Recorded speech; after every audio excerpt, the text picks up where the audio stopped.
Hello friends, pan India rebel star Prabhas the Rajasaab teaser రేపు భారీ స్థాయిలో లాంచ్ ఈవెంట్కి అయితే రెడీ అయింది. మూవీ టీం భారీ స్థాయిలో అయితే ప్లాన్ చేసింది. టీజర్ యూట్యూబ్లో రికార్డులు చేయవలసిన టార్గెట్ కూడా చాలా పెద్దదే ఉంది.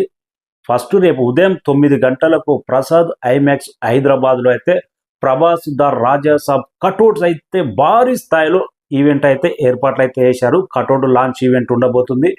10:52 ప్రసాద్ బిగ్ స్క్రీన్ ఐమాక్స్లో అయితే టీజర్ లాంచ్ ఉండబోతుంది. 2 తెలుగు రాష్ట్రాల్లో ఆంధ్ర సైడ్ నెంబర్ ఆఫ్ థియేటర్స్లో అయితే టీజర్ అయితే లాంచ్ కాబోతుంది. బిగ్గెస్ట్ టీజర్ ఈవెంట్గా మూవీ టీం అయితే ప్లాన్ చేసింది. డైరెక్టర్ మారుతి ఎక్కడ వెనకాడకుండా భారీ స్థాయిలో టీజర్ ఈవెంట్ని అయితే ప్లాన్ చేశాడు. ఉదయం 10:52 టీజర్ లాంచ్ ఈవెంట్ అయిపోయిన తర్వాత మధ్యాహ్నం 1 గంటకు సిటీ అవుట్స్కట్స్ లో మొయినాబాద్లో అయితే ఒక భారీ సెట్ అయితే వేసి తీశారు. అక్కడ మీడియాను కూడా ఇన్వైట్ చేసి ఎలా తీశాము రాజాసాబ్ అనేది కొద్దిగా మీడియా సమావేశం ఉండబోతుంది. అలాగే స్టీల్ ఫ్యాక్టరీ దగ్గర, కూకట్పల్లిలో స్టీల్ ఫ్యాక్టరీ దగ్గర కూడా భారీ స్థాయి ఒక సెట్ అయితే వేశారు. ఆ సెట్ కూడా చూపించబోతున్నారంట. ఆల్రెడీ టీజర్ తోటే ప్రమోషన్ అనేది స్టార్ట్ అయిపోయింది. మారుతి ఎంత డబ్బు అయితే ఈ సినిమా ఖర్చు చేశాడో అది ప్రమోషన్ అనేది ఇప్పటి నుంచే స్టార్ట్ చేశాడు.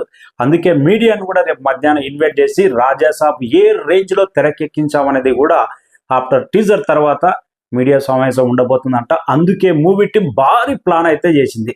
ఇక యూట్యూబ్లో రికార్డులు అయితే ఇప్పటికే టీజర్ల పరంగా all time number 1 almost 44 millions దాకా రాధేశ్యామ్ రికార్డే ఉంది. ఆ రికార్డును బ్రేక్ చేస్తుందా లేదా? సెకండ్ ప్లేస్లో పుష్ప 38 మిలియన్స్ దాకా ఉంది. థర్డ్ ప్లేస్లో పెద్ద టీజర్ 34 మిలియన్స్ ఉంది. అన్ని రికార్డులు బ్రేక్ అయ్యే అవకాశం ఉంది. ఇలా టీజర్ మీద ఉన్న ప్రజెంట్ ఐపీ బట్టి చూస్తే ఆల్మోస్ట్ 40 మిలియన్స్ పైగా యూస్ వచ్చే అవకాశం ఉంది. All India across all language almost 80 millions దాకా కొట్టే అవకాశం ఉంది. Prabhas last 2 movies Salaar movie 600 కోట్లు, కల్కి 1000 కోట్లకు పైగా గ్రాస్ సాధించింది.